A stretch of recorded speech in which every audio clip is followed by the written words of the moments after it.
Welcome back to the channel, guys. If you haven't watched the last video, I've just bought another project car and this is it, an SN95 New Age Mustang from 2001. Even though this is really a 90s car, it was built, designed and made in the 90s to start with. So as promised in the last video, I'm going to go through everything that's wrong with this Australian Cobra Mustang. So as you can see, I'm driving on the wrong side of the road for most parts of the world. They did sell these cars here, but they only sold 250 of them, so I've really done it. You know, I bought a project in Australia that's very rare, and I'm going to go through everything that I can see that's wrong with this car and everything that it's going to need to get fixed in about a week, because in a week's time, its registration, its road registration completely lapses. And when that happens, I'm going to need to, well, basically put it through a very rigorous test to get it back on the road. So I don't want to do that. I want to get everything fixed and working again before it's too late. So let's get to it.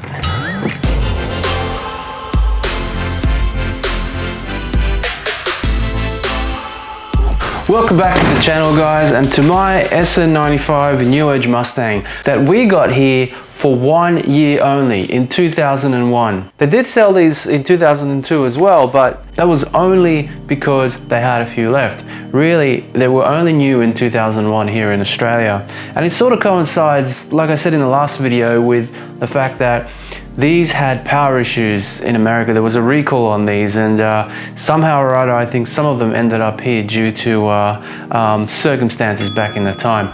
But anyway, if you want to find out more about that, just watch the intro video on this car and I explain more about that in there.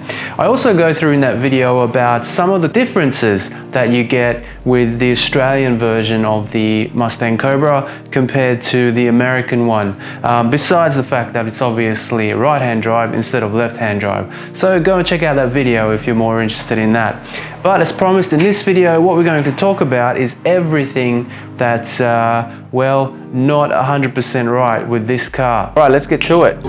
When you buy a car, obviously one of the first things you notice is whether there are any lights on the dash, and this one definitely has one. So I just started up over here. There it is, the dreaded ABS light on the dash of an SN95 Mustang. If you know anything about these cars, that is a pretty common thing. And if you live in the United States, like I don't, that can be an easy fix because parts are readily available. Over here in Australia, it's a slightly different story. You see, they didn't sell a lot of these here, so well, basically, in order to fix that light, I need to send my module back to the United States. Now, because I'm in such a hurry, I actually went and took this module off a couple of weeks ago and sent it away to the States. There's no other way to fix that module here unless you find a specialist company, you know, that might be willing to give it a crack. But you know, I thought, why not use the specialists in the States who know how to fix these modules? Now, I'll just stop there for a second and say, I know it's the module because there's two ways that light comes on. If that ABS light is on all the time from startup, it means that the dash isn't getting a signal from the ABS module. So you can be pretty certain that it's the module itself that's gone bad.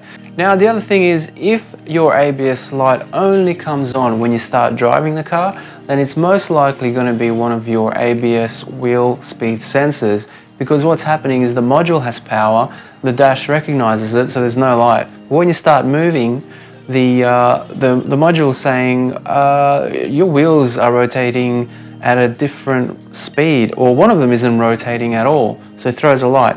It's because one of your sensors in the wheel down there, behind that wheel is faulty. But I don't have that problem, although I could replace this module and start driving and maybe the light does come on, in which case I need a wheel speed sensor, in which case I'm out of luck because I don't have time to order a wheel speed sensor from the States before the registration runs out. So I've got my fingers crossed that it's just the module over there.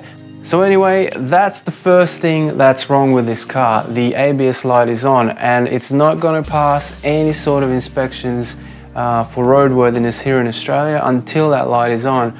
So we're going to put that module on and see where we end up. Hopefully the light turns off. Fingers crossed. Here's the module. Returned from the States. Got it yesterday, as you can see.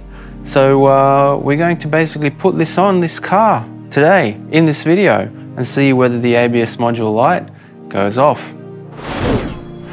Okay, I'm going to put this ABS module back on again, and to do that I will need a 13mm spanner, a 10mm spanner, an 8mm spanner, a ratchet and extensions, a 13mm socket, a 10mm socket, a T20 Torx socket, a couple of flat blade screwdrivers, and a clip remover. It's not necessary but good to have. So just real quickly, I wanted to show where that module lives, and it lives down in there. So as you can see, I've already taken off a component of this and it's sitting on my bench over there. But I've got it covered up in plastic so that I don't damage anything while the rest of the hydraulic part of the ABS module is exposed. But yeah, basically I'll let the car cool down and I'm going to bolt that thing back on. Now, I didn't make a specific video about replacing that module on these cars because, quite frankly, it's just a bunch of bolts. You need to unbolt it, unbolt a couple of clips, and put the module back on, bolt it back on, and you're done. So there's nothing really tricky there, and it's pretty easily accessible. It is just underneath the air filter housing right there. Alright, so here's the repaired module, and the first thing I'm going to do is where the module goes, I put a piece of plastic down there, so I'm just going to remove that out of the way. And then before I put this on, we're going to disconnect the battery. We're dealing with some electronics here, so we don't want to fry anything accidentally or unintentionally. So we're just going to disconnect the negative terminal and get to putting this on. Okay, so firstly, get the car on some jack stands or a ramp so that you can work underneath it. I'll be showing how to put the ABS module back on here, but the removal is exactly the same thing, just in the reverse order. Start by taking off the two nuts holding the hydraulic pump to the bracket. There are two nuts on either side of the metal bracket. Then head up top to remove the air filter assembly, which is just one 10mm nut here, a couple of clips here,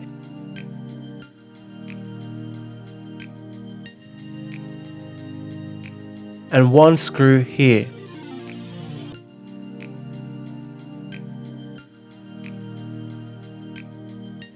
With the air filter assembly out of the way, you have good access to the ABS module and its bracket. Just undo these two nuts here and one more underneath here, and the bracket should now be loose. Your ABS pump assembly will be hanging free now on its own, so make sure you treat it gently and don't force the brake lines into any bad positions, otherwise you may develop a leak. Another thing to note is that when you remove the module itself, again mine is already removed, there will be a connector here that you will need to unplug. You will be able to get to this once you remove the metal bracket. So now it's a simple matter of putting the module back on. Simply slot the electronic part back onto the hydraulic part like so, and then using 6 T20 Torx bolts, snug up the ABS module. You may need to move a couple of plastic shields out of the way. Some of these bolts will be in a tight spot, but with the right ratchet extension, you will be able to tighten them all back up. Now that the module is back in, clip the electronic harness back into place and let's put the metal mounted bracket back in. Get the two bolts aligned on either side of the module and put the bolts in, but leave them loose for now so that you can position the module. There will be a bracket here on the outer bolt facing the radiator that you will need to put back on as well. It's just holding on an AC line. Once you have all your bracket bolts started, go ahead and tighten all three down.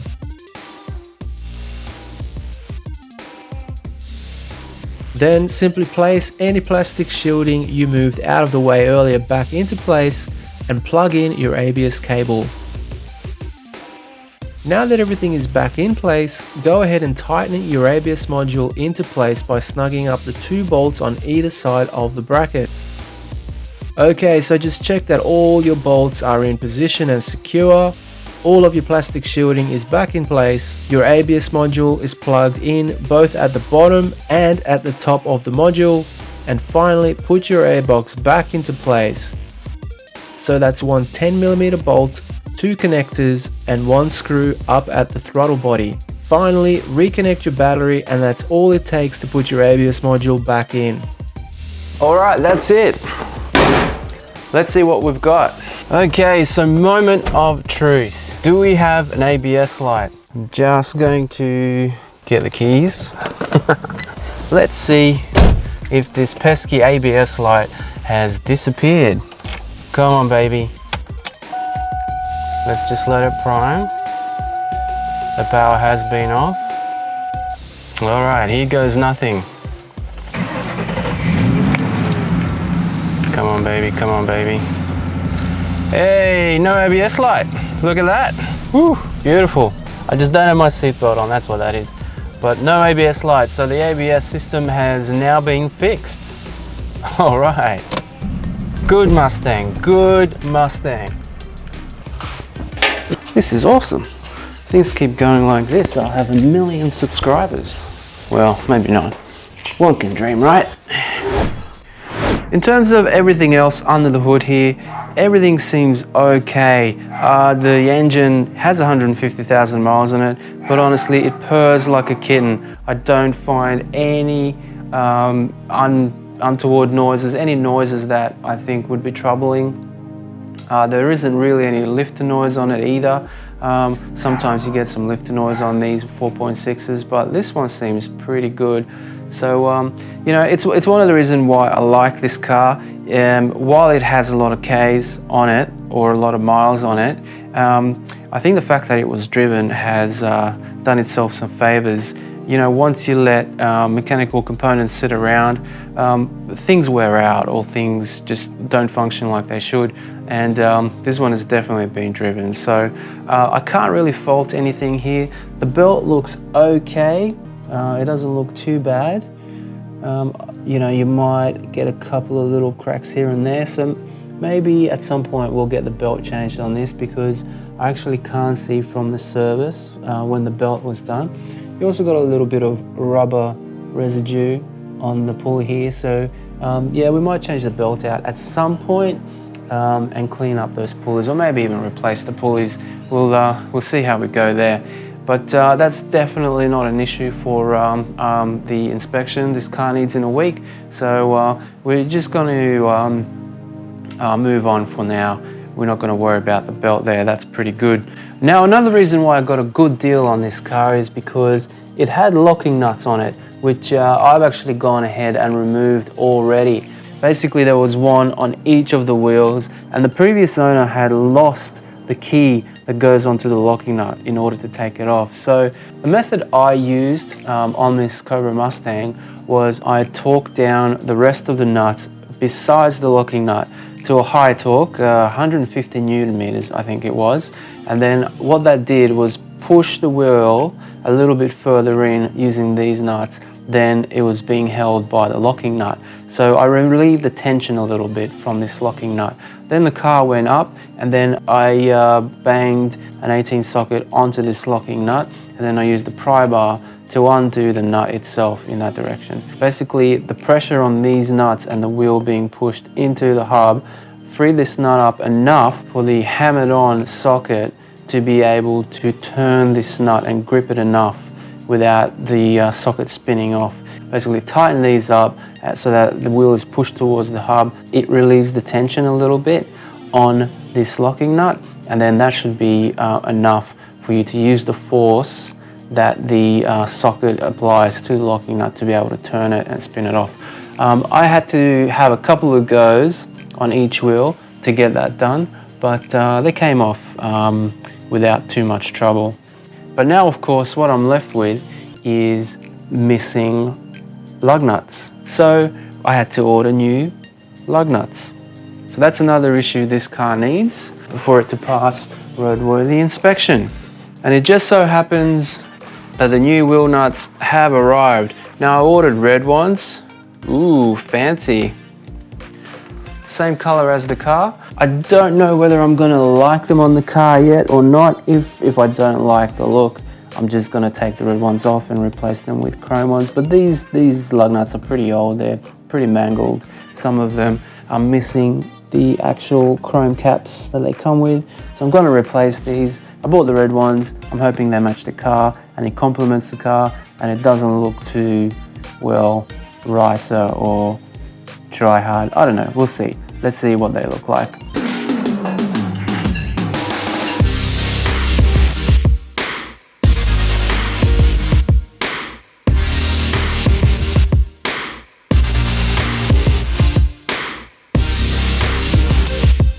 Ooh, red.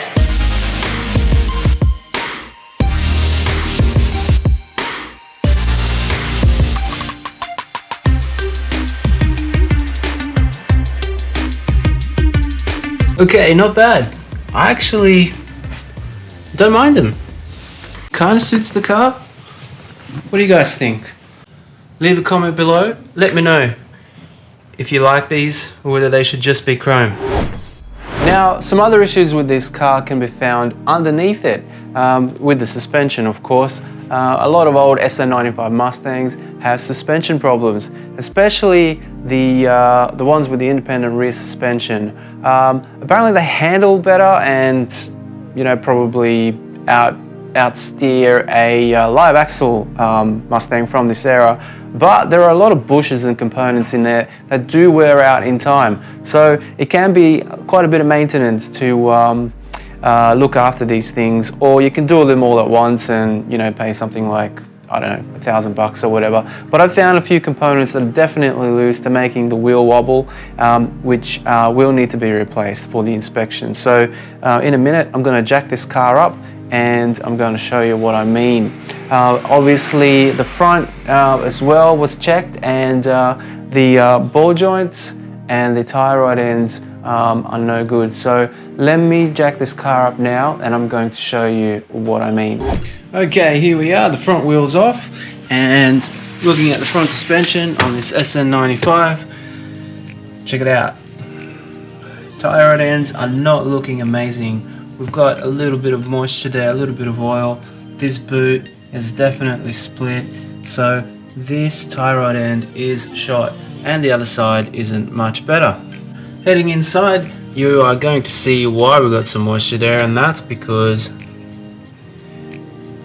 this ball joint down here is completely split open and collapsed. So we're going to need to replace that as well. So we've got new ball joints, new tie rod ends, and everything else is pretty good. This shock, I think, is leaking a little bit, so new suspension is definitely in order for this car at some point. That is probably a little bit looser than I'd like it, so we might have to change the sway bar bushes at some point as well. I don't think that's a failure on this car at this point, but that definitely is, and that definitely is. So we need new tie rod ends and new front lower ball joints on this car. So with the rears, I don't even actually take the wheel off to realize that we've got some problems here. I don't know if you can tell just by me wiggling this, but this wheel actually moves when I do that. Can you hear that? So I think if I get a light here, yeah. So I think that is completely shot. So that bushing will need replacing, and I would guess that the bottom one, when I take this wheel off, I'll find that the bottom one is not much better. Okay, we got some new shocks on the rear, which is good. Looks in good order. Looks like the tie rod ends are very good. Looks like they haven't been, they were replaced not that long ago. So that's all fine. But this is the problem here. So that is not how it's supposed to be. I'm quite sure about that. And the underside, as you can see, that rubber is perished. So we're going to be swapping both the upper and lower bushes on this. I've also got a split boot, rubber boot right there. So that's not great. Can these rubber boots be swapped out on these drive shafts without swapping the entire drive shaft out? I'm not really sure. Leave a comment below if you can answer that question for me. Alright, so there you go. Definitely some suspension issues front and back on the Mustang. So we'll get those swapped out. I'll show you one more thing inside that's a little concerning. I think it's not going to be great come inspection time. In fact, it worries me a little bit. So anyway, I'll put this wheel back on and I'll show you. So the next thing I wanted to show you guys is inside the car, and it is the steering wheel. Have a look at this.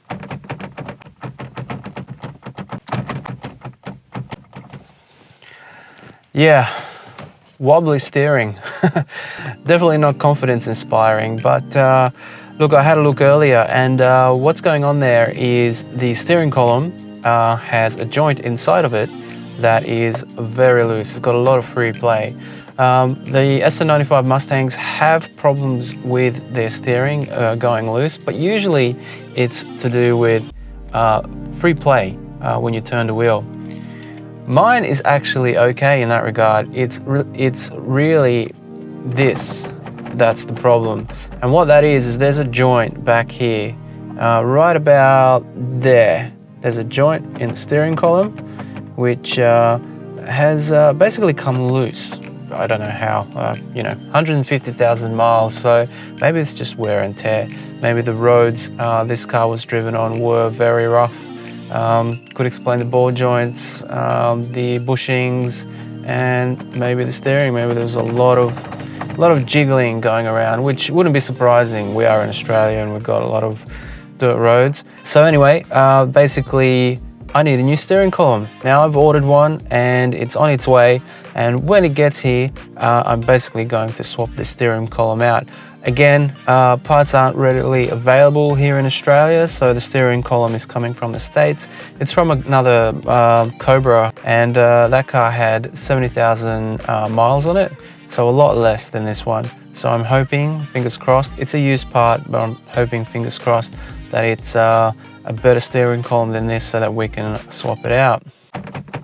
And finally, believe it or not, this is actually a point of fail for roadworthiness here in Australia. I've got to get these rubber shoes replaced because that apparently is unacceptable. You can see the metal coming through the shoe, and apparently that's no good. So that's just a little thing, but yet another thing that we've got to do this week. So hopefully the parts arrive.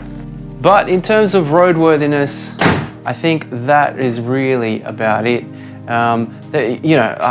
There's other things that are wrong with this car, obviously. There are a few little things that are broken on it, mostly on the trim and some of the cosmetic stuff on the outside, but they're not roadworthy issues. So we'll be taking care of those first on this channel. We'll be making a how-to video on how to fix all of those things. So yeah, if you want to see content on that, make sure that you hit subscribe so that you can follow along and maybe fix your own Mustang using my videos if I get this stuff right. So there you go guys, everything that's currently wrong with my SN95 Australian Cobra Mustang. There's quite a few jobs to do on this car, as you can see, and I've got a week to do them, so I'm gonna be busy. But I will record everything that I do step by step and release them as videos, so that if you have the similar issues with your car on an SN95, then you can follow along hopefully, and the videos will be a good guide for you to get the same jobs done. If you haven't seen the intro on this car, go ahead and check out that video, and if you're new here, please subscribe and hit the bell, and if you like this video, click the like button. Alright, that's enough chit chat from me. I've got to get to work, and I'll see you next time.